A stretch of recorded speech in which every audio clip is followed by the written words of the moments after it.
Hi for parents! Binigyan kami ni Mommy ng reward treats from Dr. Shiba dahil bagong ligo kami ngayon at behave kami. Pero hindi lang ito basta treats kasi itong Happy Tummy, it supports our digestive health. Meron siyang active at inactive ingredient benefits.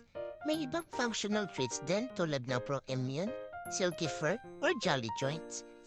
Yung mga flavors naman ito merong duck, salmon at beef. Sobrang bango at sobrang sarap. Mukhang nakakarami na nga itong dalawang kutong lupa na to. Mas marami pa yata silang nakain kesa sa akin. But recommended nga din pala ito guys sa ating lahat na fur babies. Kaya pili na kayo or buy everything. Click the yellow basket to order.